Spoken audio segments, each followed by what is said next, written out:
Welcome back. Welcome to a new video and to another wonderful product of nature. The product we're going to be talking about today dates back to about 13,000 years BC. Now in ancient Greece, it was a preferred food item for low-income communities, whereas in Egypt, it was fed to royalty. But the unique thing about this food item is its contribution to the planet's sustainability. Let's talk about lentils.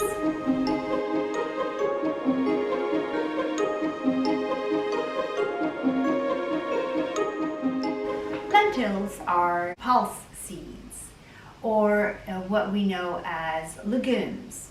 They originate from the East Mediterranean and specifically from Greece and Syria. Those were the two places where they were first found.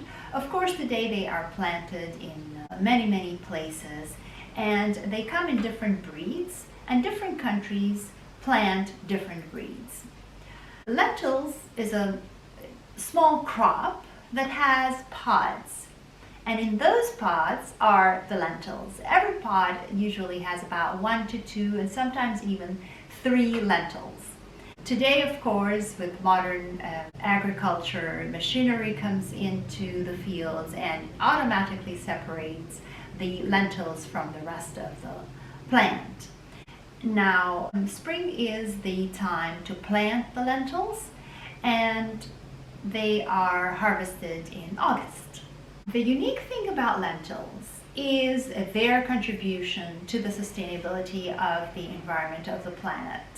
We all know, for example, that all the crops, everything that is a product of nature is by definition sustainable. I mean, nature creates it, so nature can absorb it back. But with lentils seem to do an extra effort to take a few more steps to help in the sustainability of the environment. So what do lentils do? First of all, when lentils are harvested, as we said, machinery goes in, separates the seeds from the crop, but the crop is then shredded and put onto the field, used as fertilizer, so nothing goes to waste.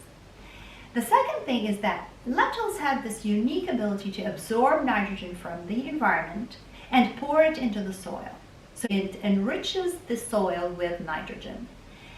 As a crop itself, it's not a high nitrogen food item, but it enriches the soil with nitrogen as if it's preparing the soil for the next crop, or telling us which crop needs to be planted next. And we know when we spoke about onions that nitrogen is very important for the growth of onions. So after lentils, onions would be a good choice.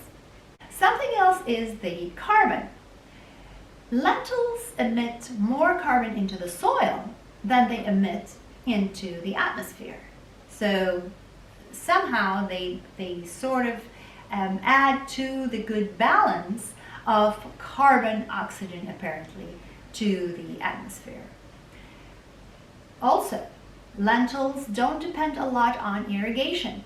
So they can do very well during drought. So they don't need a lot of water. And the last thing is that they don't have very deep roots. Lentils are about, they're crops that are barely a foot, that's way less than a meter tall, and they don't have deep roots, which means that more or less they don't sort of mess up the soil too much. So they are delicate and a very considerate crop. So let's take a closer look at lentils. Lentils come in different colors. The main colors are like 3-4 colors. Now these are the red lentils. Sometimes they even come in split red lentils.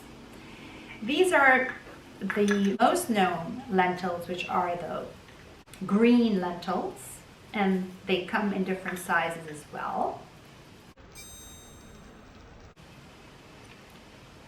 These are the yellow, and these are split lentils or crushed lentils. And there's also the black, which I don't have here. The colors may range. I mean, it may be from light red to dark red, orangey. It may be from dark green to light green.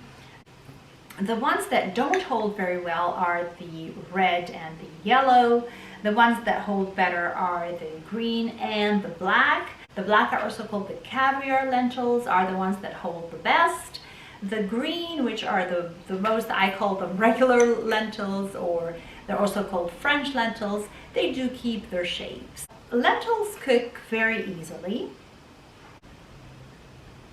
Now over here I have the green lentils, and these are the cooked green lentils.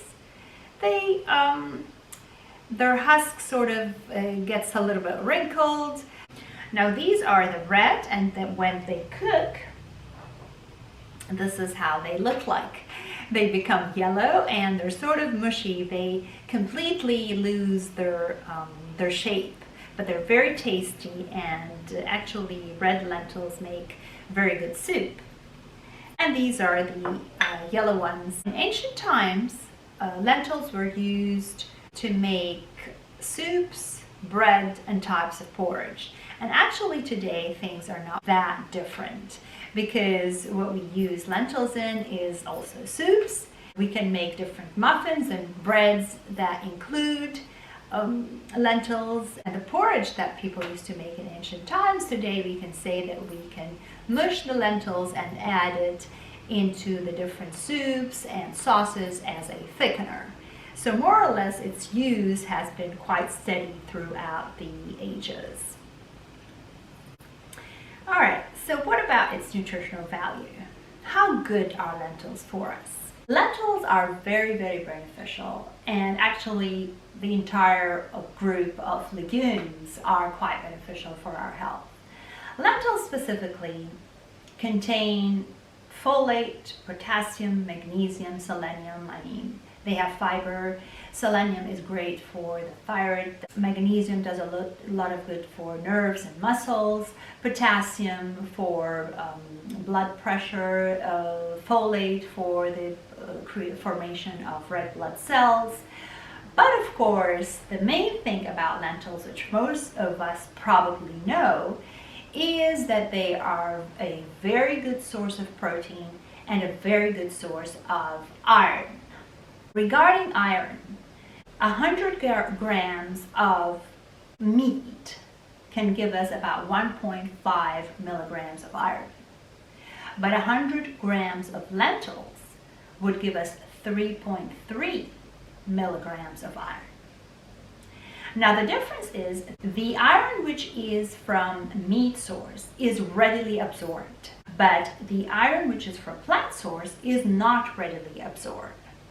But that's absolutely no problem, because this is very easily solved with the addition of an acidic content acid like vitamin C.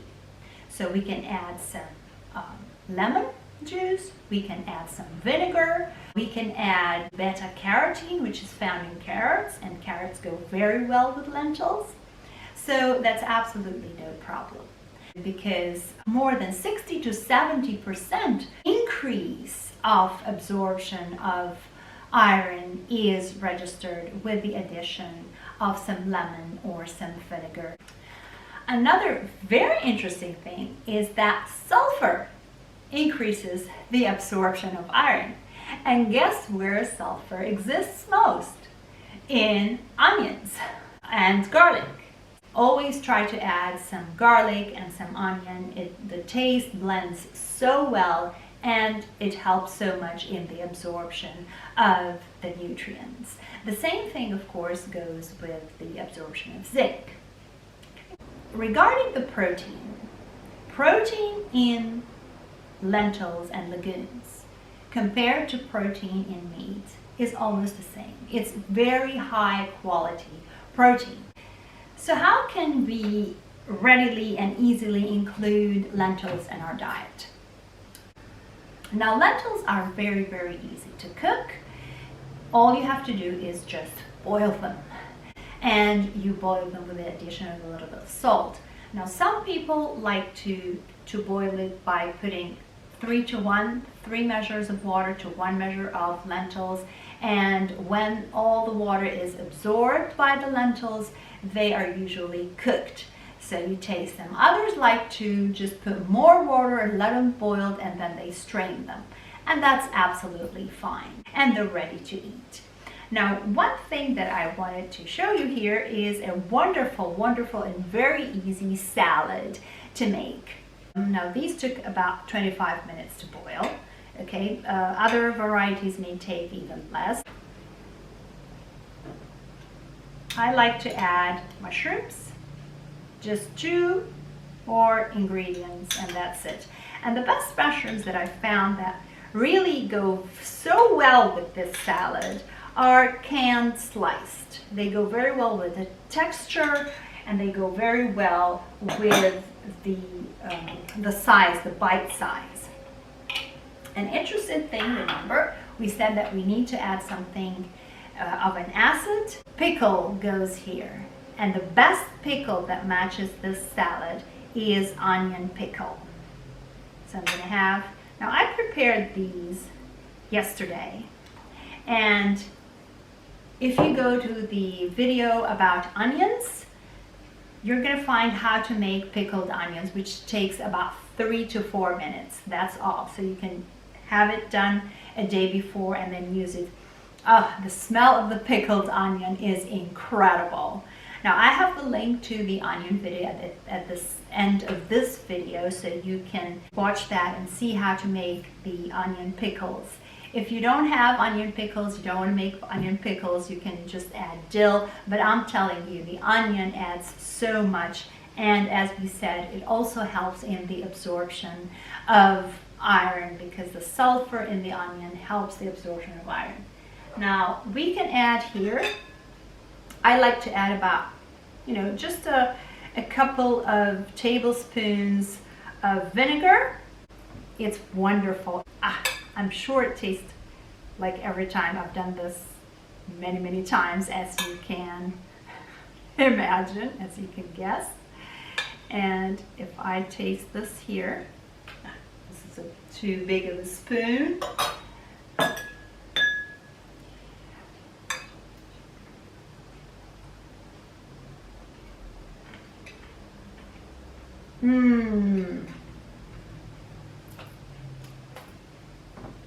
I strongly recommend the pickled onion. It is amazing. It goes so well with this salad. That's it. After you boil the lentils, it takes about a minute to make the salad. And it is so good. You can puree lentils and add them as thickeners in soups and sauces. And you can do so many recipes with it, but this is a really easy recipe. If you include them about twice a week, then that would be wonderful. And when we say to include them in the diet, of course, again, I don't mean just a tablespoon of legumes in a salad, but a portion. That's when you're going to get its benefits. A cup of lentils would give us about 230 kilocalories. And that is a fairly low calorie portion for a meal. So what's to remember about lentils?